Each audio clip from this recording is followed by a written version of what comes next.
정월 대보름을 맞아 지난 토요일에는 올해 들어 가장 많은 촛불 시민들이 모였습니다.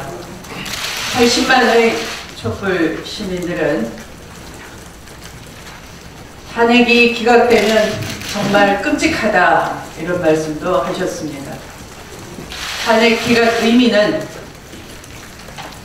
만약 탄핵 기각으로 지금 대통령이 면죄부를 얻는다면 같은 방식으로 대한민국을 끌고 가도 좋다는 말이 되는 거냐 묻는 것입니다.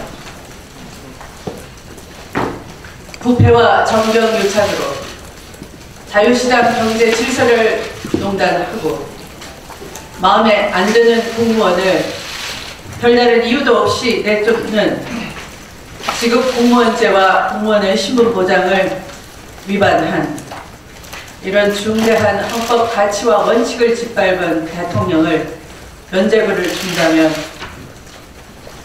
그런 방식으로 대한민국을 끌고 가도 되는 것이냐, 앞으로도 그런 대통령 용인하겠다는 것이냐 되물었습니다.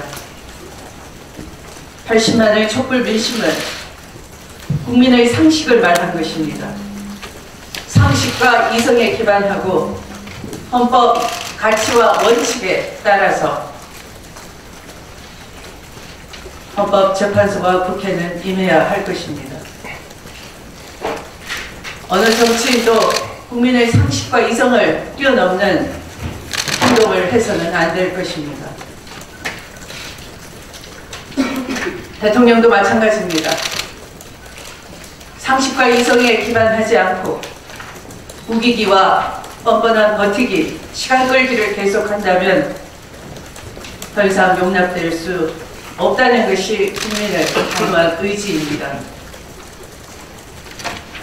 대통령은 헌재 직접 출석 카드와 과도한 증인과 증거 요구로 시간을 끌고자 하지만 그것은 자신들이 아무리 생각해도 탄핵 인용이 너무나 확실한 불안감 때문으로 보입니다. 다시 말씀드리지만 대통령의 직접 출석은 더 이상 탄핵 심판의 변수도 고려의 대상도 될 수 없다는 것입니다. 또한 대통령에게 불리한 증거와 증거자료까지 끌어들이는 자해성 시간 끌기는 오히려 탄핵 인용을 촉구하는 자료로 활용될 뿐입니다. 더불어민주당은 조기 탄핵과 특검 연장을 위해 탄핵 완수 그날까지 비상한 각오로 국민과 함께 할 것입니다.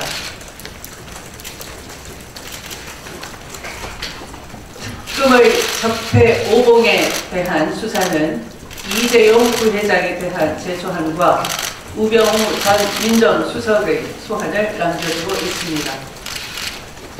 박근혜 대통령에 대한 수사는 압수수색과 대면 조사 모두 막혀 있는 상황입니다. 김기춘과 조윤선에 대한 구속 수사를 제외하면 아직도 강고한 기득권 세력의 저항을 뚫지 못하고 있습니다. 특히 대통령과 이재용 부회장은 권력과 재벌의 정점에 서 있는 인물들로 누구보다 특검의 수사기관이 끝나기만을 손꼽아 기다렸을 것입니다. 이들이 헛된 기대를 갖게 만드는 사람이 바로 황교안 대행입니다. 특검법에 따른 연장 승인은 황 대행의 세량권이 아니라 기간 연장을 위한 절차적 승인 과정에 불과하다는 것을 지적합니다. 황교안 대행이 끝내 국민의 편이 아니라 적폐의 편에 선다면 기다리는 것은 기득권 세력의 수사 고백만 당할 뿐이라는 것입니다.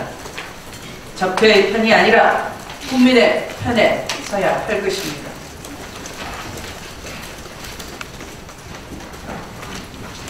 북한의 미사일 도발은 한반도 평화를 위협하고 동북아의 군사 외교 균형을 깨뜨리는 백해 무익한 행위라는 것을 경고합니다.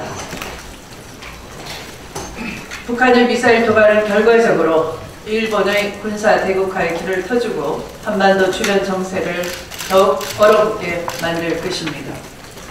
미사일 발사 직후 미국의 트럼프 대통령과 일본의 아베 총리는 긴급 공동 기자회견을 열어 강력한 대응을 천명했지만 정작 당사자인 한국은 황교안 대행도 아니고 청와대와 백악관의 실무 책임자 간의 전화, 통화가 고작일 뿐이었습니다.